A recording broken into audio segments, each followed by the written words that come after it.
ఆడవారిలో మోకాల అరుగుదల మగవారి కన్నా ఎక్కువ వచ్చే అవకాశం ఉంటుందా? ఆడవాళ్ళలో 40% ఛాన్స్ ఆఫ్ నీ ఆర్థరైటిస్ అనేది ఎక్కువ ఉంటుంది. The more important causes is basically the general body structure. Post menopause estrogen level, hormonal level పడిన తర్వాత the risk of arthritis also increases higher in females.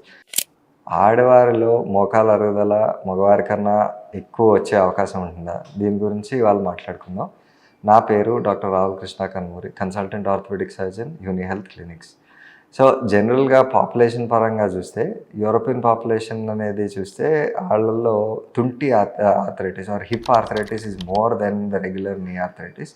But however Indian population, south east Asian పాపులేషన్లో knee arthritis basically more common than hip arthritis. So cultural differences డెఫినెట్గా ఉంటాయి in terms of arthritis.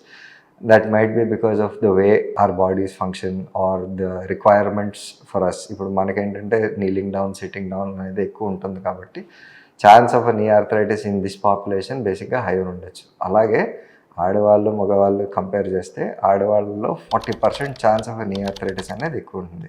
So దీనికి గల కారణాలలో one of the more important causes is basically the general body structure. ఆడవాళ్ళలో pelvis అనేది wide ఉంటుంది. ఆ వైడ్ ఉండటంతో ఏమవుతుందంటే మోకాల మీద ఒత్తిడి ఆర్ వెయిట్ పడేది ఎక్కువ లోపల పక్క పడే అవకాశం అనేది ఉంటుంది. సో దీని వల్ల జనరల్ బాడీ స్ట్రక్చర్ వల్ల the risk of an arthritis is higher in women. 1. 2 is basically నీలో కూడా నాచ్ అనే ఒక ఏరియా ఉంటుంది. దాంట్లో మన ఈ 2 లిగమెంట్స్ ఏసిఎల్, పీసీఎల్ ఉంటాయి. ఈ నాచ్లో కూడా నేరో నాచ్ ఉండటంతో ఏసిఎల్ రప్చర్ అయ్యే ఛాన్స్ ఎక్కువ ఉంటుంది. సో ఈ కార్టిలేజ్ ఇంజరీ కూడా అయ్యే ఛాన్స్ ఎక్కువ ఉంటుంది విమెన్లో. So that is another cause. Thirdly premenopausal and post menopausal. ప్రీమెనోపాజల్లో ఏమవుతుందంటే ఈస్ట్రోజన్ లెవెల్ ఎక్కువ ఉంటుంది. అది కాండ్రో ప్రొటెక్టివ్ ఆర్ కార్టిలేజ్ అనేదాన్ని బాగా ప్రొటెక్షన్ ఎక్కువ ఉంటుంది. సో ఈ కాండ్రో ప్రొటెక్టివ్ ఉండటంతో మీకు మెనోపాజ్ వరకు బేసిక్గా ప్రొటెక్షన్ ఇస్తుంది. Post menopause estrogen level, hormonal level పడిన తర్వాత the risk of arthritis also increases higher in females. These are factors that we cannot change. Okay, then the fourth cause is basically a factor that is more important because that is a factor that we can change and assist.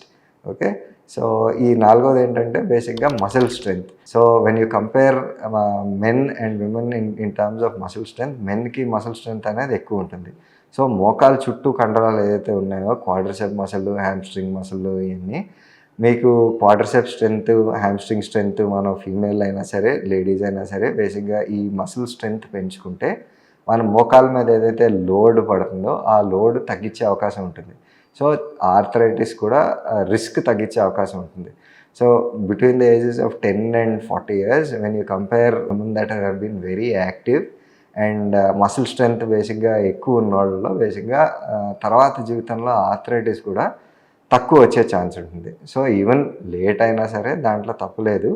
ఇప్పటికైనా సరే you can definitely work on the quadricep and hamstring strength to increase muscle load and prevent arthritis by decreasing load on the muscle. So first line of treatment for any arthritis, even knee arthritis, comes to physiotherapy and muscle strengthening. So these are the risk factors that are there with women, and also strengthening is an option to prevent arthritis in women. I hope this was informative, and thank you so much.